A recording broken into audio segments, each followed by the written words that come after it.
Hello, everyone. This is Suzanne Knabe-Nicole from Police Science Doctor with your weekly dose of police science snippets.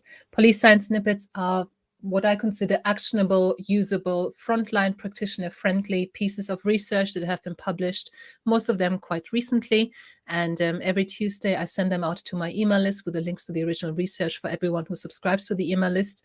You can do that for free on policesciencedr.com, or you can just hear me talk about them here online where you're watching this now. So what I'm talking about this week is as follows. The first snippet is about police publicity and proactivity. So negative public perceptions of the police in recent years impacts the proactivity of officers who perceive that public pressure more strongly. So those officers who feel more weighed down by the public pressure and the scrutiny they've been under in the last few years are more impacted in terms of their proactivity than others. This may result in fewer stops of pedestrians and drivers. So they're becoming, when they can use their discretion as to, do I stop this person, do I not stop this person? The reasons I have for potentially stopping are not overwhelming yet. And they may be less likely to do that. But this effect can be mitigated by officers' perception that their superiors support them. So if they're senior officers, if they're supervisors, if the management, trickle down the impression and the knowledge and the general culture that we've got your back, we know what you're doing is going to be justified, and will support you, then they are still more likely to be proactive. But it's just not surprising that the increased scrutiny that police officers are under can have an impact on the proactivity of their policing, which is not actually something we want. The second snippet for today is about eyewitness accuracy.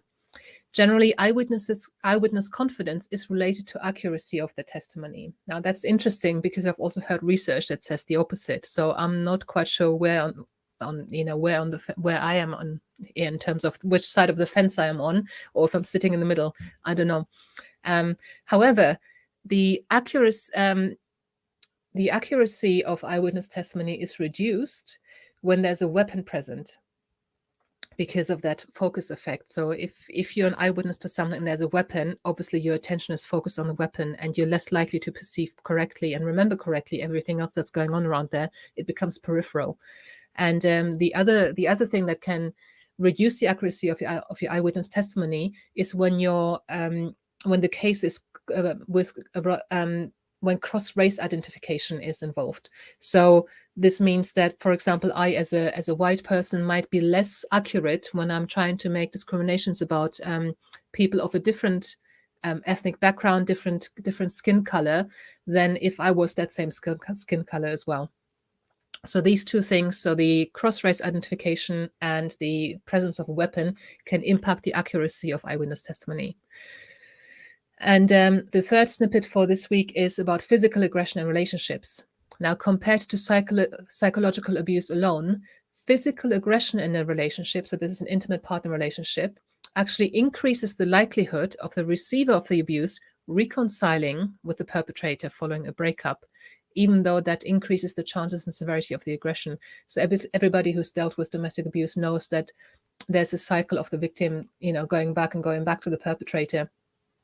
Now, I found this interesting because actually, and this is not good, none of this is good, but actually, if there's also violence in the relationship, the victim is more likely to come back to the abuser than if the abuse was psychological only.